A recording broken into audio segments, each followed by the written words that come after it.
അസുരൻ ഭാഗം 9. എൻ്റെ പൊന്നു മോളെ ഒഴിവാക്കിയുള്ള ഒരു ജീവിതവും എനിക്ക് വേണ്ട. നാളെ കോൺവെന്റിൽ പോണം, മോളെ കാണണം, അവൾ മനസ്സിൽ ഓർത്തുകൊണ്ട് പറഞ്ഞു.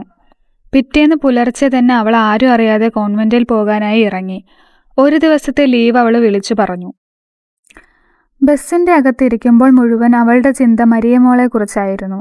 കഴിഞ്ഞ തവണ മദർ വിളിച്ചപ്പോൾ പറഞ്ഞത് മോൾക്ക് അസുഖം കൂടിയിട്ടുണ്ടെന്നാണ്.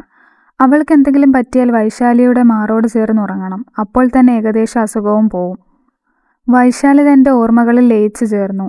ഇടയ്ക്കെപ്പോഴോ തൻ്റെ കഴുത്തിലൊരു ചൂട് ശ്വാസം പകർന്നതും അവളൊന്ന് പിടഞ്ഞു. ഹൃദയം പടപടാമിടിക്കാൻ തുടങ്ങി.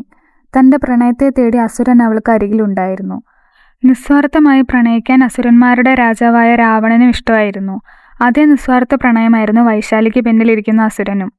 ആദിയേട്ടൻ, അവളുടെ അധരങ്ങൾ മന്ത്രിച്ചു. പെട്ടെന്ന് വൈശാലി ഞെട്ടി തിരിഞ്ഞു നോക്കിയതും ആദ്യ അവളെ നോക്കി പുഞ്ചിരിച്ചു. എവിടെ പോകുവാ? തൻ്റെ മറുപടിക്കായി ഒരാഴ്ച കാത്തിരിക്കാം, പക്ഷെ നിന്നെ കാണാതെ പറ്റില്ല കേട്ടോ. എന്തോ വല്ലാതെ നീ എന്നെ ആകർഷിക്കുന്നു വൈശാലി. ആദ്യേട്ടാ, ഞാൻ ഏട്ടന് ചേർന്ന പെണ്ണല്ല ഞാൻ. എനിക്ക് ഏട്ടനെ എന്നല്ല ഒരാളെയും വിവാഹം കഴിക്കാൻ കഴിയില്ല. അവൾ എങ്ങനെയൊക്കെയോ പറഞ്ഞൊപ്പിച്ചു. അവൻ്റെ മുഖത്തൊരു ചിരി വിരിഞ്ഞു. ഇല്ല വൈശാലി, നീ എന്നെ ഇഷ്ടപ്പെടുന്നു. അതിൻ്റെ ആദ്യത്തെ അടയാളമാണ് നിന്റെ കഴുത്തിൽ കിടക്കുന്ന മാല. എൻ്റെ ആണെന്ന് നിനക്ക് അറിയാമായിരുന്നിട്ടും നീ അണിയുന്ന ഈ മാല. അവളുടെ ഷാളിൻ്റെ ഉള്ളിൽ മറഞ്ഞു കിടന്ന ആ മാലയെ പുറത്തേക്കിട്ടുകൊണ്ട് ആദി പറഞ്ഞു. പിന്നെ നീ എന്നെ ഇപ്പോൾ വിളിച്ചതെന്താ? ആദിയേട്ടൻ എന്ന്. ഞാൻ നിന്നോട് ഇന്നലെ എന്താ പറഞ്ഞത്? എന്നെ എന്ന് പ്രണയിക്കുന്നുവോ അന്ന് ആദിയേട്ടൻ എന്ന് വിളിക്കാമെന്നാണ്. അപ്പോൾ ഇതിനർത്ഥം നീ എന്നെ പ്രണയിക്കുന്നു എന്ന് തന്നെയാണ്. ഇല്ല, അങ്ങനെ ഒന്നില്ല, അവൾ പറഞ്ഞതും ആദി പിറകിൽ നിന്നും അവളുടെ അടുത്ത് വന്നിരുന്നു. വൈശാലി ആകെ ഒന്ന് പരിഭ്രമിച്ചു. അവൻ അവളുടെ മുഖം തനിക്ക് നേരെ പിടിച്ചുയർത്തി. നോക്ക് വൈശാലി, നീ എന്തിനാ എന്നിൽ നിന്നും അകന്നു മാറുന്നത്? നിനക്കെന്നെ ഒത്തിരി ഇഷ്ടമാണ്, പക്ഷെ നിന്നെ ഇതിൽ നിന്ന് പിന്നിലേക്ക് വലിക്കുന്നത് വേറെന്തോ ആണ്. അവളുടെ കണ്ണുകളിൽ നോക്കി ആദി പറഞ്ഞതും വൈശാലിയുടെ മിഴികൾ നിറഞ്ഞു. എന്താ വൈശു, എന്തു പറ്റി? താൻ എന്തിനാ കരയുന്നത്? അവൻ ആദി നിറഞ്ഞ മുഖത്തോടെ ചോദിച്ചു. ഒന്നുമില്ല, അവൾ പുറത്തേക്ക് നോക്കി പറഞ്ഞതും ആദ്യം അവളുടെ കൈകൾ തന്നിലേക്ക് ചേർത്ത് പിടിച്ചു. നോക്കു വൈശാലി, എൻ്റെ മനസ്സറിഞ്ഞ പ്രണയം അത് നീ മാത്രമാണ്. നീ ഇനി എത്രയൊക്കെ അകന്നാലും ശരി, നിന്നെയും കൊണ്ട് മാത്രമേ ഞാൻ പോകൂ. കുസൃതി നിറഞ്ഞ ഭാവത്തോടെ അവൻ പറഞ്ഞതും വൈശാലി ഒന്ന് ചിരിച്ചു. ആദ്യേട്ടൻ എന്നെപ്പറ്റി എന്തറിയാം? ഒന്നും അറിയില്ല. എനിക്കൊരിക്കലും ഒരു വിവാഹ ജീവിതം ഉണ്ടാകില്ല. വൈശാലി പെട്ടെന്ന് ഇരുന്നിടത്ത് നിന്ന് എണീറ്റു. ചേട്ടാ, ഒന്ന് നിർത്തിക്കേ, എനിക്ക് ഇറങ്ങണം. അവൾ വേഗം ബസ്സിൽ നിന്ന് ഇറങ്ങി പിന്നിലേക്ക് നടന്നു. ഒരു നിമിഷം പോലും ആലോചിക്കാതെ ആദിയും ഒപ്പം ഇറങ്ങി. വൈശു നിൽക്ക്, എനിക്ക് തന്നോടൊരു കാര്യം പറയാനുണ്ട്. എനിക്കൊന്നും കേൾക്കണ്ട, ആദ്യേട്ടൻ പൊയ്ക്കോ. അവൾ ധൃതിയിൽ നടന്നു. പെട്ടെന്ന് എന്തോ തന്നെ മുന്നിലേക്ക് പോകാൻ തടസ്സം സൃഷ്ടിക്കുന്നു എന്ന് തോന്നിയതും അവളൊന്ന് പിന്തിരിഞ്ഞു നോക്കി. അതേ നിമിഷം ആദ്യം അവളെ തന്നിലേക്ക് അടുപ്പിച്ചു പിടിച്ചു. മുന്നിലേക്ക് വീണുകിടക്കുന്ന അവളുടെ മുടിയിഴകൾ പിന്നിലേക്ക് അവൻ മാടി ഒതുക്കി. അവൻ അവളുടെ ഒരു വശത്തേക്ക് മുഖം ചേർക്കുമ്പോൾ അവളുടെ കേശഭാരതത്തിലെ കാച്ച എണ്ണയുടെ തുളസി കതിരിൻ്റെ ഗന്ധം അവനെ മറ്റൊരു അവസ്ഥയിൽ കൊണ്ടെത്തിച്ചിരുന്നു. അവളുടെ ചെവിയിൽ അവൻ മൃദുവായി ഒന്ന് ചുംബിച്ചു. ഇതേ സമയം വൈശാലിയുടെ നെഞ്ച് പിടയ്ക്കുന്നുണ്ടായിരുന്നു. ആദ്യം തന്നിലേക്ക് ചേർത്ത് പിടിക്കാൻ അവളുടെ ഹൃദയം വെമ്പൽ കൊണ്ടു. എന്നാൽ വൈശാലി സ്വയം നിയന്ത്രിച്ചു. അവൾ സർവശക്തിയെ എടുത്ത് അവനെ തള്ളിമാറ്റി. എന്താ നിങ്ങൾ ഈ കാണിക്കുന്നത്? ഇനി എന്തൊക്കെ പറഞ്ഞാലും എന്തൊക്കെ കാട്ടിയാലും എനിക്ക് എൻ്റെ ഉത്തരം മാറ്റാൻ പറ്റില്ല. ഇപ്പോൾ നിങ്ങൾ എനിക്ക് മേൽ ഇത്രയും അധികാരം എടുത്തത് എന്തിൻ്റെ പേരിലാണ്? ഈ മാലയുടെ പേരിലാണോ? ഇതാ, എനിക്ക് വേണ്ട ഒന്നും. അവൾ അവൻ്റെ മാല കഴുത്തിൽ നിന്ന് അഴിക്കാൻ തുടങ്ങി. അവൻ്റെ കൈകളിൽ വെച്ച് കൊടുത്തിട്ട് തിരികെ നടന്നു. വൈശാലി! പിറകിൽ നിന്നും ആദിയുടെ ഘനഗംഭീരമായ ശബ്ദം ഉയർന്നു. അവളുടെ കണ്ണുകൾ പിന്നിലേക്ക് വലിഞ്ഞതും ഒരു വേള അവളൊന്ന് ഞെട്ടി. നേരം പ്രണയത്തോടെ നിന്നിരുന്ന ആ മുഖം ഇപ്പോൾ അസ്തമയ സൂര്യനെ വെല്ലും കണക്കെ ചുവന്നിരിക്കുന്നു. വൈശാലിയിൽ അതൊരു പേടി ഉളവാക്കി. ആഴ്ചകൾക്ക് മുന്നേ അവൻ്റെ ദേഷ്യത്തിൻ്റെ പരിണിതഫലമെന്നോണം കയ്യിൽ തീർത്ത മുറിവിലേക്ക് അവളുടെ വിരലുകൾ ചലിപ്പിച്ചു. കാരണം അവൻ അസുരനാണ്. പ്രണയം തലയ്ക്ക് പിടിക്കുമ്പോൾ അവനിലെ മനുഷ്യൻ വേറിട്ട് നിൽക്കും. എന്നാൽ തനിക്ക് പ്രിയപ്പെട്ടത് തന്നിൽ നിന്നും അകന്നു മാറുന്നത് കണ്ടാൽ അവൻ പോലും അറിയാതെ അവനിലേക്കൊരു സംഹാരമൂർത്തി കുടിയേറും. ആ മാല അവൻ അവളുടെ കയ്യിൽ പിടിപ്പിച്ചു. വാങ്ങിക്ക് വൈശാലി. ഇത്തവണ തെല്ലും ഗൗരവം വിടാതെയായിരുന്നു ആദി പറഞ്ഞത്. എനിക്ക് വേണ്ട. വൈശാലി എതിർത്ത് പറയുമ്പോഴും അടുത്ത നിമിഷം എന്തു നടക്കുക എന്ന് അവളുടെ മനസ്സ് വിളിച്ചു പറഞ്ഞുകൊണ്ടിരുന്നു. ആദിയുടെ കണ്ണുകൾ കുറുകി. അവൻ തൻ്റെ സർവ്വക്രോധവും പുറത്തേക്ക് ആവാഹിച്ചു. അവളുടെ കയ്യിൽ പിടിച്ച് തന്നിലേക്ക് അടുപ്പിച്ചു. അവൻ്റെ ദേഷ്യത്തിൻ്റെ ഫലമായി അവളുടെ കുപ്പിവളകൾ വീണ്ടും ഉടഞ്ഞു. അവ കൈകളിൽ ആഴത്തിൽ മുറിവേൽപ്പിച്ചു. അതിൻ്റെ വേദന അവളുടെ കണ്ണുകളെ നിറയിപ്പിച്ചു. അവൻ്റെ കൈകൾ അവളുടെ കഴുത്തിൽ മാല ചാർത്തി. ശേഷം ആ പിണഞ്ഞു കിടക്കുന്ന മാലയോടൊപ്പം അവൻ അവളുടെ കഴുത്തിനെ തന്നിലേക്ക് അടുപ്പിച്ചു. പെട്ടെന്ന് അവൻ്റെ കൈകളിൽ ഒരു നനവ് പടർന്നതും ആദിയുടെ കണ്ണുകൾ പതിയെ വൈശാലിയുടെ കൈകളിലേക്ക് നോട്ടമെറിഞ്ഞു. അവളുടെ മുറിവിൽ നിന്നും ചോര കിനിയുന്നുണ്ടായിരുന്നു. അവ ആദിയുടെ കൈകളിൽ ഒന്ന് തൊട്ട് ഉരുമി നിലത്തേക്ക് ഊർന്നു വീണു. വൈശു! അവൻ്റെ ഉള്ളിലെ ദേഷ്യം അലിഞ്ഞു തുടങ്ങി. താൻ കാരണം അവളിൽ ഉടലെടുത്ത കുഞ്ഞു മുറിവ് പോലും ആദിക്ക് സഹിക്കാൻ കഴിഞ്ഞില്ല. അവൻ ഉടുത്തിരുന്ന മുണ്ടിന്റെ തലപ്പ് കീറി അവളുടെ മുറിവുകൾ കെട്ടി. അപ്പോഴും വൈശാലി ഒരു അത്ഭുതത്തോടെ അവനെ നോക്കുന്നുണ്ടായിരുന്നു. തൻ്റെ വേദനയുടെ 1000 മടങ്ങ് അവൻ്റെ കണ്ണിൽ പ്രതിഫലിക്കുന്നത് പോലെ അവൾക്ക് തോന്നി. സോറി വൈശു, ഞാൻ അറിയാതെ, അവൻ അവളെ അലിവോടെ നോക്കി പറഞ്ഞു. അവളിൽ നിന്നും പ്രതികരണമൊന്നും ഇല്ലാത്തത് കൊണ്ട് ആദ്യം അവളിലേക്ക് ഒന്ന് ചേർന്ന് നിന്നു. ശേഷം അവളുടെ കയ്യിലെ മുറിവിൽ അവനൊന്ന് മുത്തമിട്ടു. ആ നിമിഷം വൈശാലിയുടെ ഉള്ളു പിടഞ്ഞുപോയി. വൈശു! അവൻ്റെ വിളികൾക്ക് കാതോർക്കാൻ എന്നോണം അവൾ അവനെ നോക്കി. അവൻ്റെ കണ്ണിലെ തന്നോടുള്ള പ്രണയം നേരിടാൻ കഴിയാതെ വൈശാലി മുഖം കുനിച്ചു. നേർത്തൊരു മന്ദഹാസത്തോടെ ആദ്യം അവളിൽ നിന്നും അകന്നു. അല്പം മാറി നിന്ന് ആദ്യം ആരെയോ ഫോൺ വിളിച്ചു. ഇതൊന്നും വൈശാലിയുടെ കണ്ണിൽ കാണാൻ കഴിഞ്ഞില്ല. ഒരു ശില കണക്കെ അവൾ അവിടെ നിന്നു. കുറച്ചു നേരം കഴിഞ്ഞപ്പോൾ അവിടെ ഒരു ചെറുപ്പക്കാരൻ ബുള്ളറ്റുമായി അവൻ്റെ മുന്നിലെത്തി. ഹായ് ഹർഷ! ഡാ, നീ ഇവിടെ ഒന്ന് എന്നെ വെയിറ്റ് ചെയ്യ്. വൈശാലിയെ വീട്ടിലാക്കിയിട്ട് ഞാൻ വരാം. ആദി പറഞ്ഞതും ഹർഷൻ അവനെ ഒന്ന് ഇരുത്തി നോക്കി. ശേഷം ഒന്ന് ആക്കി ചിരിച്ചു. ആദി മുഖം കുറിപ്പിച്ചൊന്ന് നോക്കിയതും അവൻ പതിയെ പുറത്തേക്കിറങ്ങി. വൈശാലി, വാ പോകാം. ആദി ബൈക്കിലിരുന്ന് വിളിച്ചു പറഞ്ഞതും അവൾ അവനെ ഒന്ന് നോക്കി. എവിടെ? ഞാൻ വരില്ല. വരാനാണ് പറഞ്ഞത്, അല്ലാതെ അവിടെ നിന്ന് ചിണുങ്ങാനല്ല. ഇനി അവനിൽ ദേഷ്യത്തിൻ്റെ നാളങ്ങൾ ഇട്ടുകൊടുക്കാൻ അവളും ആഗ്രഹിച്ചിരുന്നില്ല. അവൻ്റെ ഒപ്പം അവളും കയറി. ഒരകലം പാലിച്ചായിരുന്നു അവൾ ഇരുന്നത്. ആദ്യം അവളുടെ അനുവാദത്തിന് കാക്കാതെ അവളുടെ കൈകൾ അവൻ്റെ വയറിൽ വട്ടം പിടിപ്പിച്ചു. അവൾ ഞെട്ടി കൈ പിൻവലിക്കാൻ നോക്കി. അവളുടെ കൈകൾക്ക് മീതെ അവൻ തൻ്റെ കൈകൾ ഉറപ്പിച്ചു. ആദിയുടെ ഈ മാറ്റങ്ങളെല്ലാം ഒരു പുഞ്ചിരി തൂകിക്കൊണ്ട് ഹർഷൻ നോക്കി. പണ്ടെന്നോ മറഞ്ഞുപോയ പുഞ്ചിരി ആദിയിൽ വീണ്ടും സ്ഥാനം ഉറപ്പിച്ചു എന്ന് അവന് തോന്നി. ആദിയുടെ ബുള്ളറ്റ് തറയിൽ പൊടി പറത്തിക്കൊണ്ട് മുന്നിലേക്ക് നീങ്ങി. വൈശാലിയുടെ മനസ്സാകെ കലങ്ങി മറിഞ്ഞു. മരിയമോള്! അവളുടെ നെഞ്ചൊന്ന് വിങ്ങി. തനിക്കരികിലിരിക്കുമ്പോഴും വൈശാലിയുടെ ചിന്തകൾ മറ്റെങ്ങോ ആണെന്ന് ആദിക്ക് തോന്നി. വൈശു! അവൻ ആർദ്രമായി അവളെ വിളിച്ചു.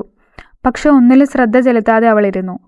അവളെ കൂടുതൽ വിഷമിപ്പിക്കേണ്ട എന്ന് കരുതി ആദി പിന്നെ വിളിച്ചില്ല. അവളുടെ വീടിന് മുന്നിൽ അവൻ അവളെ ഇറക്കി.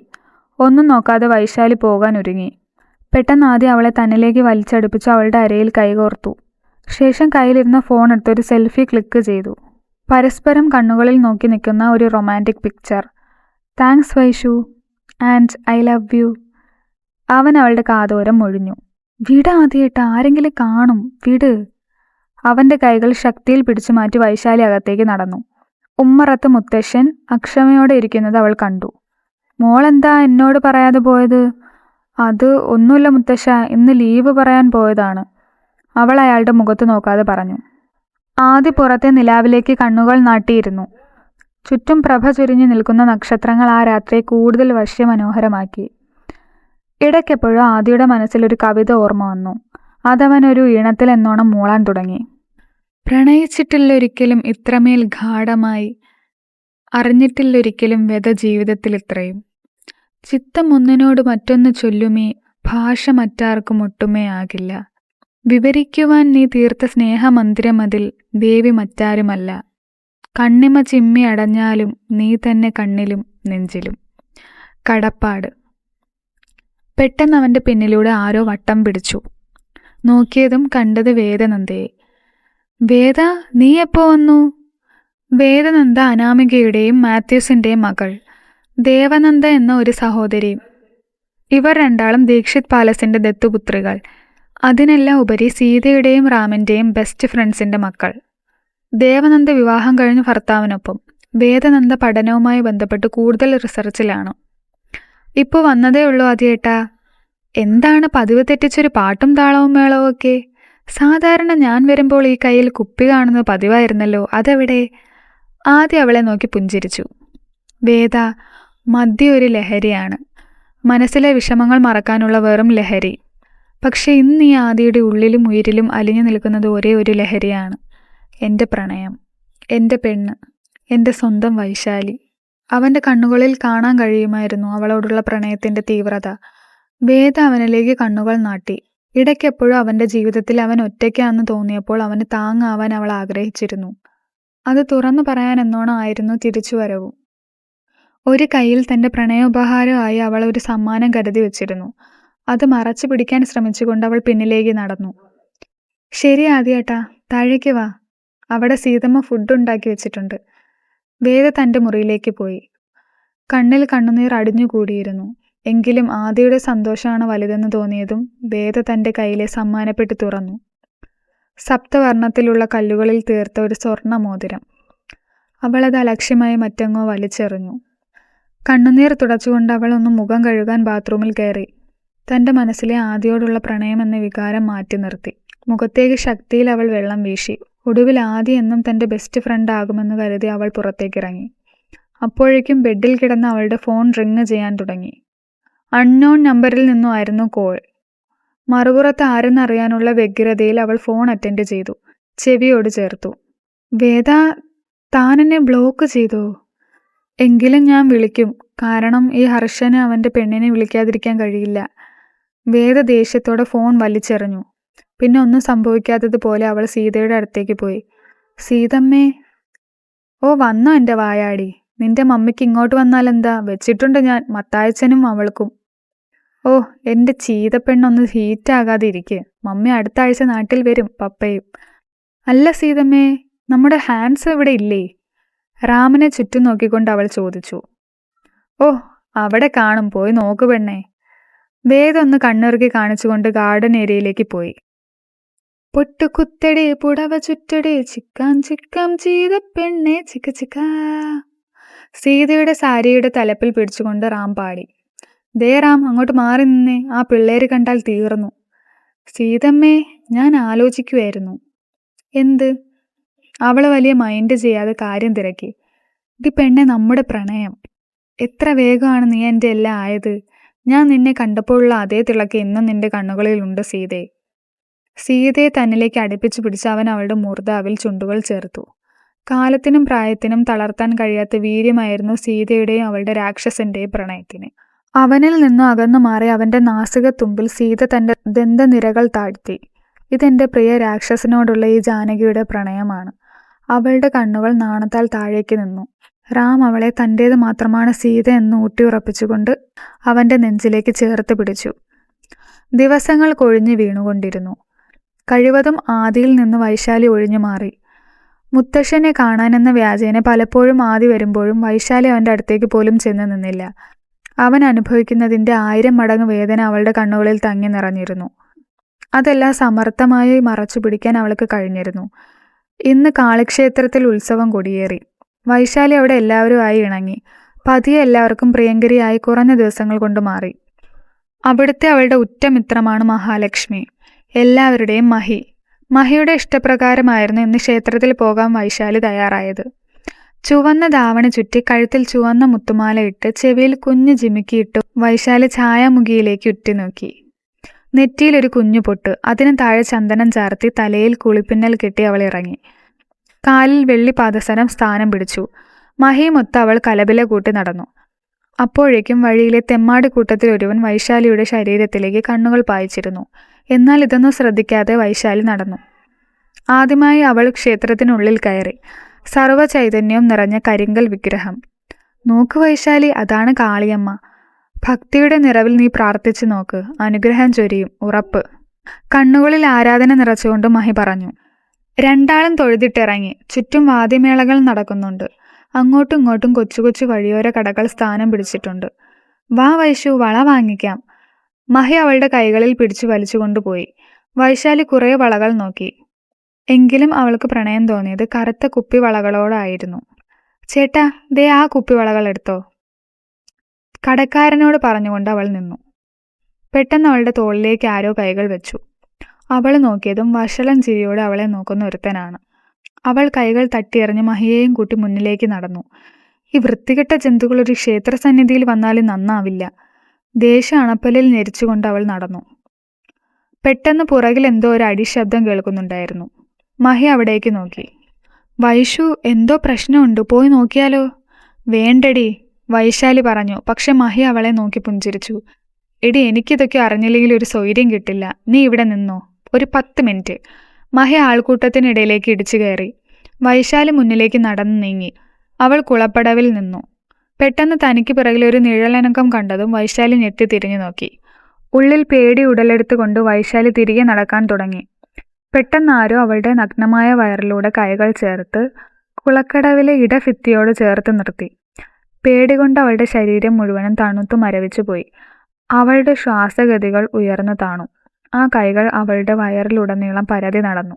ശേഷം അവളെ അവൻ അഭിമുഖമായി നിർത്തി. ആദിയേട്ടൻ! അവൾ വിശ്വാസം വരാത്തതുപോലെ അവനെ നോക്കി. നീ എന്നിൽ നിന്നും അകന്നു മാറിയാൽ ഈ ആദി നിന്നെ മറക്കുമെന്ന് തോന്നിയോ വൈഷു? അവളുടെ കണ്ണുകളിൽ നോക്കി അവൻ ചോദിച്ചു. അവനിൽ നിന്നും അവൾ കണ്ണുകൾ മറ്റെങ്ങോ ചലിപ്പിച്ചു. അവൻ അവളുടെ കൈകൾ തനിക്ക് നേരെ ഉയർത്തി. ശേഷം അവൻ മറച്ചു വെച്ച കുപ്പിവളകൾ പുറത്തെടുത്തുകൊണ്ട് അവളുടെ കൈകളിൽ അണിയിച്ചു. വിശ്വാസം വരാത്തതുപോലെ അവൾ അവനെ നോക്കി. കാരണം അവൾ ആഗ്രഹിച്ച നിറം തന്നെയായിരുന്നു അവൻ അവൾക്ക് സമ്മാനിച്ചതും. ഈ വേഷത്തിൽ എൻ്റെ പെണ്ണ് ഒരുപാട് സുന്ദരിയാണ് കേട്ടോ, അവളുടെ കണ്ണുകളിലേക്ക് നോക്കി ആദി പറഞ്ഞു. വൈശാലിയുടെ ചെന്നിയിലൂടെ വിയർപ്പ് കണങ്ങൾ മുഖത്തേക്കൊഴുകി. പെട്ടെന്ന് ആദി അവളെ തന്നിലേക്ക് വലിച്ചു പിടിച്ചു. അവൻ്റെ നെഞ്ചിൽ അവൾ തല ചായച്ചു. അവൻ്റെ കൈകൾ അവളുടെ അരയിൽ മുറുകി. അവൾ പാവാടയിൽ തിരുകി വെച്ചിരുന്ന ധാവണിയുടെ തുമ്പ് അവൻ അടർത്തി മാറ്റി. അപ്പോഴേക്കും വൈശാലി പേടിയോടെ അവനിൽ നിന്നും പിൻവലിഞ്ഞു. അപ്പോഴും ശക്തമായി തന്നിലേക്ക് അവളെ അവൻ അടുപ്പിച്ചു നിർത്തി. ശേഷം അവൾക്ക് സമീപം അവൻ മുട്ടുകുത്തിയിരുന്നു. അവന് മുന്നിൽ അവളുടെ ആലിലെ വയർ നഗ്നമായിരുന്നു. അത് വൈശാലിയിൽ ഒരു പേടി ഉളവാക്കി. ആദ്യ തൻ്റെ പോക്കറ്റിൽ നിന്ന് ഒരു കുഞ്ഞു പെട്ടി പുറത്തെടുത്തു. വൈശാലി ഇതൊന്നും കണ്ടില്ല. അവൾ മിടിക്കുന്ന ഹൃദയത്തോടെ കണ്ണുകൾ പൂട്ടി നിന്നു.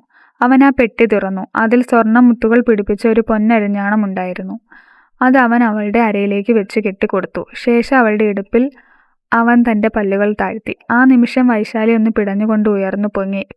പെരുവിരൽ മുതൽ ഒരു തരിപ്പ് അവളിലേക്ക് പാഞ്ഞു കയറി. അവളിലെ മാറ്റങ്ങൾ കണ്ട ആദ്യം ഒന്ന് പുഞ്ചിരിച്ചു. ശേഷം അവളുടെ അനവൃതമായ ഉദരത്തിന് മേൽ അവൻ ധാവണിത്തുമ്പ് ഭദ്രമായി തിരികെ വെച്ചു. അവൻ വേഗം എഴുന്നേറ്റു. അവളുടെ കാതോരം അവൻ പറഞ്ഞു. തൻ്റെ പൂർണ്ണമായ ആഗ്രഹം എൻ്റെ പെണ്ണിൻ്റെ അരയിൽ ഒരു അരഞ്ഞാണം വേണം എന്നാണ്. അതാട്ടോ ഇപ്പോൾ തന്നെ ഇട്ടു തന്നത്. അവളുടെ മിഴികൾ അപ്പോഴും താഴേക്ക് തന്നെയായിരുന്നു. അവളുടെ താടിയിൽ പിടിച്ച് ആദ്യം അവനെ നേരെയാക്കി. ശേഷം പറഞ്ഞു, എന്നോട് തുറന്നു പറഞ്ഞൂടെ വൈശാലി നിനക്ക് ഇഷ്ടമാണെന്ന്? അവളുടെ കണ്ണുകൾ കലങ്ങി തുടങ്ങി. അത് കാണാൻ കഴിയാത്ത വിധം ആദ്യം മുഖം തിരിച്ചു. പൊയ്ക്കോ വൈഷു, അവൻ പറഞ്ഞതും അവൾ പോകാനായി തിരിഞ്ഞു. ഞൊടിയിടയിൽ അവൻ അവളിലേക്ക് ഒന്നുകൂടി ചേർന്ന് നിന്നു. ശേഷം അവളുടെ അധരങ്ങളിൽ അവൻ ചുണ്ടു ചേർത്തു. ഒരു പകപ്പോടെ വൈശാലി അവനെ നോക്കി. ശേഷം സർവ്വശക്തിയിൽ അവനെ തള്ളി മാറ്റി തിരിഞ്ഞു നോക്കാതെ അവൾ ഓടി. അപ്പോഴേക്കും അവൻ്റെ ചുണ്ടിലൊരു പുഞ്ചിരി വിരിഞ്ഞു. നീ എൻ്റെയാ വൈശാലി, എൻ്റെ മാത്രം, ഈ അസുരൻ്റെ മാലാക പെണ്ണ്. അവൻ്റെ പ്രണയത്തിന് സാക്ഷിയായെന്നോണം ഒരു കുളിർ മഴ അവിടേക്ക് പെയ്തിറങ്ങി. തൻ്റെ ശരീരം അതിൽ നനയുമ്പോഴും അവൻ വൈശാലി എന്ന ലഹരിക്ക് അടിമയായിരുന്നു. നീ എന്ന പ്രണയം ഇന്ന് ഈ അസുരനെ പോലും സ്വപ്നം കാണാൻ പ്രാപ്തിയാക്കുന്നു വൈശാലി. തുടരും.